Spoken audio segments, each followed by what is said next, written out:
depuis que Jésus-Christ est entré dans la ville de Jérusalem, la tension ne cesse de monter. Alors là, nous sommes le troisième jour dans la semaine sainte. Nous voyons dans Marc au chapitre 8, verset 31, Jésus donne la liste de ceux qui complotent contre lui. Ensuite, Jésus s'est mis à donner cet enseignement à ses disciples.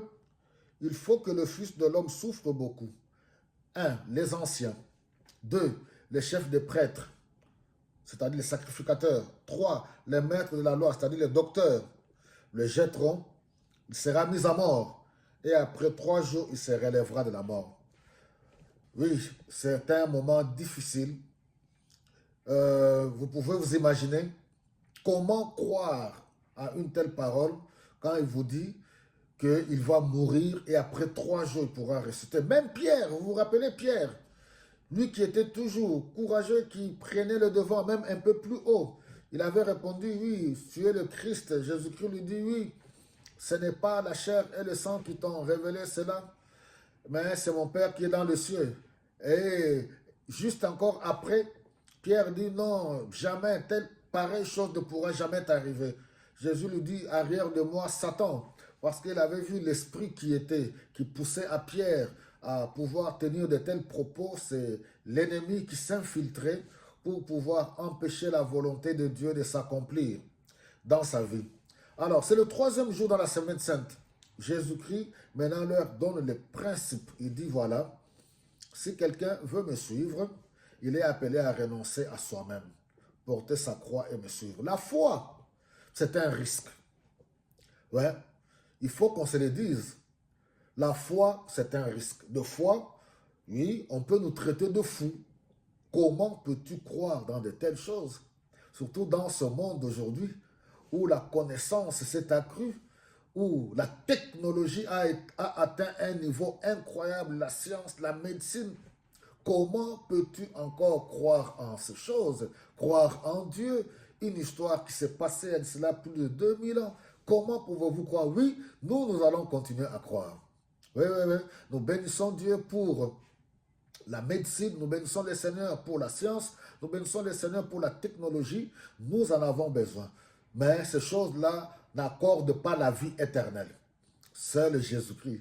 Je ne cesserai jamais de vous le dire. Les coutumes, les religions, les traditions, les rites, toutes ces bonnes choses, nous les pratiquons si cela n'entrave pas la parole de Dieu, mais cela n'accordera pas la vie éternelle.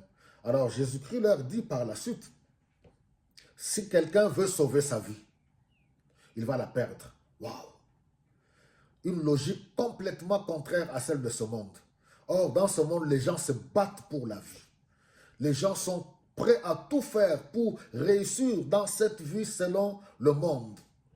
Les gens vendent même leur âme pour réussir dans ce monde, le monde matérialiste. Les gens font les hommes comme les femmes, se livrent dans des pratiques bizarres pour réussir dans ce monde. On acclame ceux qui réussissent dans ce monde à partir des avoirs matériels, des biens matériels. Les critères de réussite dans ce monde sont contrairement différents avec les critères de Dieu. Il dit, si quelqu'un veut sauver sa vie, il va la perdre. Mais si quelqu'un la perd à cause de moi et de la bonne nouvelle, la sauvera. Quel risque? La foi, c'est un risque.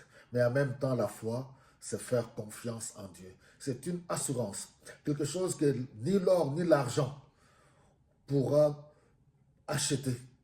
Rien ne peut détruire pour quelqu'un qui a l'assurance, quelqu'un qui a cru en Jésus-Christ, qui a cru que Jésus-Christ est son sauveur, et que Jésus-Christ est fils de Dieu, et que Jésus-Christ est le sauveur de l'humanité, et que Jésus-Christ est Dieu.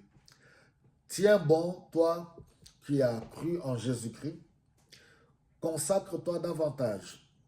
Le monde peut se moquer de toi, ton entourage, ton environnement. Tu es dans le bon, fais ce que tu as à faire. Dans tes études, dans ton travail, fais ce que tu as à faire. Entreprends, mais appuie-toi sur le Seigneur Jésus-Christ. N'abandonne jamais Jésus-Christ. Quel que soit ce que tu peux entendre à gauche et à droite, on est dans un monde où les gens font des débats de religion. Ne fais pas attention à cela. Croire en Jésus-Christ, la foi en Jésus-Christ, ce n'est pas une religion. Voilà, bien-aimés, tenons bon, que le Seigneur vous bénisse abondamment.